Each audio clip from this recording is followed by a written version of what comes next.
Welcome back. Potential major fallout from the war with Iran. Several reports say the budget-friendly Spirit Airlines is at risk of going under, in part because of surging jet fuel costs. The airline filed for bankruptcy last year, but now it may be running out of time. Chris Van Cleve is at George Bush Intercontinental Airport in Houston. Aaron and Danielle Katzoff rely on Spirit Airlines and its low fares for their monthly work travel.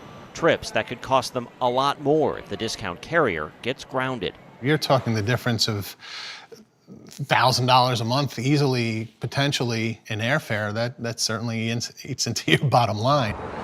They live in Atlantic City, but have a business in Florida and have been concerned since Spirit entered its second bankruptcy in a year last summer, leaving its future uncertain.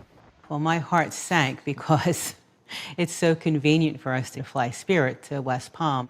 Spirit has cut routes and costs in part by shrinking its fleet. The airline had more than 200 jets when it filed for bankruptcy last August and planned to have around 80 by the third quarter of this year.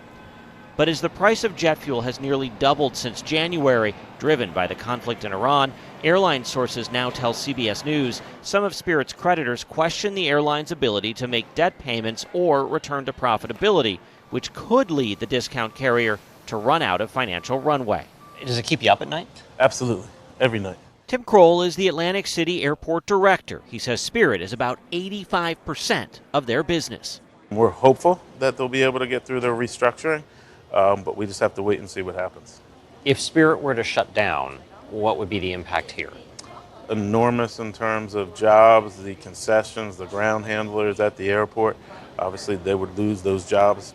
For the Atlantic City Airport, that could mean hundreds of jobs, and for flyers, it would mean a drive to Philadelphia or Newark, the next nearest major airports.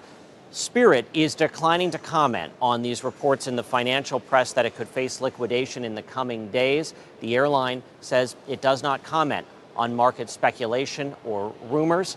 And we hear that as far as people at the airline know, there are no plans to change its operations. Flights are operating today as scheduled. The airline is still accepting reservations. Chris Van Cleve, CBS News, Houston.